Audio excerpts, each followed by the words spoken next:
Hi everyone, I am Brittany, the Cosmic Lunar Soul. Welcome to my channel if you are new. Welcome back to all of my subscribers. Today we are going to be doing an unboxing of this new Oracle deck that I got.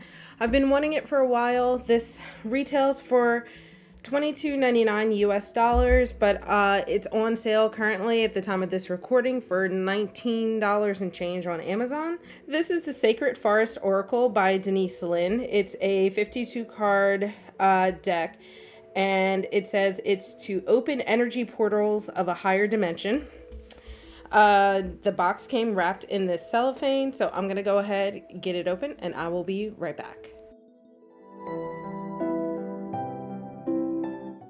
All right, so this is a Hay House deck. This is the publisher, which means that if you are interested in this deck, I recommend subscribing to their email list so you can be alerted to their $10 sales that they have quite frequently, actually. So if you've seen my spellcasting oracle deck or my moonology deck flip throughs, I'll put the links in the descriptions and put the cards up here. The box and the cards are most likely going to be very much the same, especially because if this was printed after sometime within the past year, maybe year and a half, all of the cards have converged onto the same for their oracle cards. So let's just get into it and see how this is. We can already see the box is very much the same. It has the nice thumb thing, so that way when you open it you have something to grab onto. I love when deck boxes have the names printed on all the sides, because no matter which way you store the deck, you can always read what the deck is. The back just has more information about the cards, 3 examples of the cards, and then it explains that it comes with a free audio. It comes with 53 free audio downloads of guided meditations to connect with the energy of this deck. If you're into guided meditations, then I think that this has a really great well-roundedness to the deck. So opening the box, you can see that there is more pattern on the inside. It says, enter a secret dimension to discover the truth of your soul. I feel like this deck will be a great complement to the Spellcasting Oracle deck. I've wanted this for a while for that reason. The box is pretty much the same as the Moonology and Spellcasting Oracle, so I won't really belay that too much. Let's go ahead and pull the cards out. You can see the back of the box has a pattern in it as well. Maybe a little difficult to see on camera, but you get the gist. So we have the cards here, comes wrapped in the little plastic sleeve. And then we have the guidebook, which is quite beefy. I think it might actually be might be thicker than my spellcasting oracle. So let's go ahead and crack it open. So this actually, before we open it, this feels and looks like a mini novel that goes along with the deck. Obviously it has the meanings of cards and stuff in it, but it just has a very bookish feel, not so much like a little white guidebook, but more so an actual physical book. So cracking it open, you know, guys, if you've seen my flip throughs, that I love when a book comes with a table of contents. I kind of expected that because Hay House does that with their guidebook. It goes into, in the beginning, it has just notes from the author.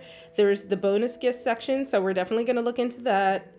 Journey into the Sacred Forest, how to use the Sacred Forest Oracle. Methods of Sacred Forest card readings, entering the Sacred Forest in your dreams, and reading the signs of your life with your cards. So it has some interesting, I bet this is going to be more like novel workbook type stuff, and then it just gets into the message of the cards all the way through, finishes with about the artist, about the author, and then gets into it. So I'm going to skip the notes from the author. Here are the bonus gifts. This is talking about the guided meditations that are offered to you. So I'm going to blur this out because I don't know that I should share this if you have not purchased this deck. But yeah, this is what the bonus gift is. So it was kind of cheated on the back. You got to get a sneak peek in the back of the book there. So this talks about energy portals into higher dimensions. I'm going to have to actually read through this, but it breaks this down into different sections, connecting with the natural world, the oracle cards as energy portals. So if you like to do portal work or energy work, especially in your craft, then these cards, you can actually figure out how to tap into that using these cards, especially if you live in a place that isn't known for their portals. And then it goes into how to use the oracle. Let me just read this part. It says each card is a key through a different portal beyond the world of form into the invisible realm of spirit. So I think if you like to deal with like the elemental spirits, earth spirits, animal spirits, that kind of thing, I think this would really, really complement your practice. So it goes into how to clear your cards. This is really typical of tarot stuff, you know, clearing your space, centering yourself. And then if you do this in your readings, calling on the spirit, universe, guides, deities, whatever. Focus your intent, visualize the forest, and then it says clear the cards. So it just kind of breaks down how to choose the cards, interpreting the cards, storing and recharging the cards. And then it goes into different types of readings that you can do. You have your daily spiritual insight, just a 1-card reading, and then different question prompts. So if you struggle with coming up with questions, this guidebook can really help you out for whether you need 1-card readings, 3-card readings, or 5-card readings. And then it goes into specific types of readings. So we have the Tree of Life spread, we have the 4 direction spread, and then of course the typical 1-year spread. So that's pretty common in guidebooks. This section is all about using this deck as dream work, how to interpret your dream, choosing a card, discerning the message. I think that dream interpretation readings are pretty common, so this would be really cool if you're trying to get into that. This is about how to read the signs that you get, and this is messages of the cards, and then just goes into the actual card. So I'm going to just skip through and pick a page at random. We have elves. So this is the name of the card. This is the keyword. So you can kind of see similar here, kind of get a sneak peek how there's the name and then the keyword. And then each card is numbered. So I really like that. It makes it a little easier to find when you're flipping through. It gives like a little spiel here. And then it goes into just in-depth explanation, and then what the spirit of the card is saying. So oracle card guidebooks tend to be a little more flowery, so that actually does not bother me so much like it would with tarot guidebooks. Let's get the cards together and do our flip through, and then we'll talk about the cardstock, the images, and everything else.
right, so that was the card flip through. On the back, this is actually depicting one of the cards. I believe this was the Pegasus card. If you notice, the cards are numbered in alphabetical order, so they're chronological but also in alphabetical order. So that makes searching the guidebook even easier. You don't really need to rely on the table of contents, which is really nice as well. So one of the reasons I was very hesitant on this deck is because of that weird CGI feel when the people or any peopleoids are depicted in this deck. And this is a really good example of that. I'm not usually into that, but I like the energy of the deck enough that I'll kind of look beyond that. So the cards are the normal Hay House cardstock. This does feel thinner just a little, but it could just be in my head because I have not used my Hay House decks in a while, and I've been using some thick cards, but maybe I think it does feel just a tad thinner. But you can see that they are solidly matte. They do have a light coating, so they are not sticky. Well, these are a little new, so they're a little sticky. It was a bad example, but they will shuffle really well. Because they're thinner, they will bridge very easily. I guess they are a little slippery, but not terribly. I'm gonna move these out of the way. So they will rifle and bridge very well. And you know that Oracle cards are a little bigger than tarot cards. They're a tad taller and a tad wider, so they're much more of a square shape. They're more square. They're not a square.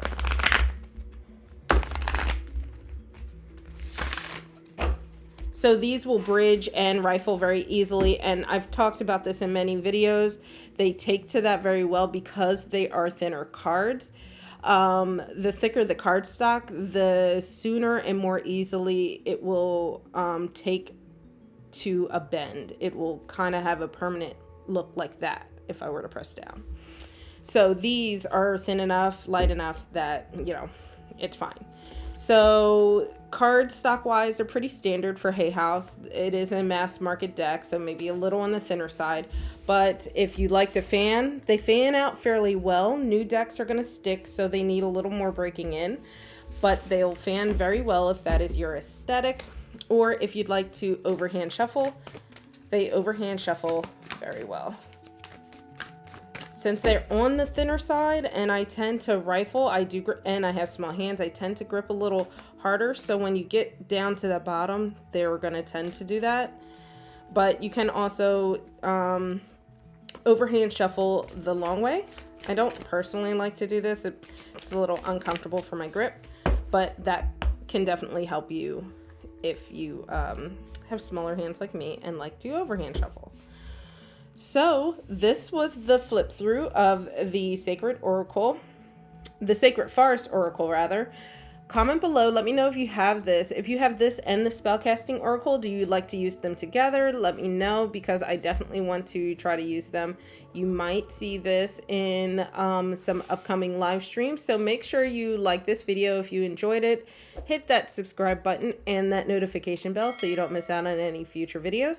And I will catch you in the flip side. Bye, guys.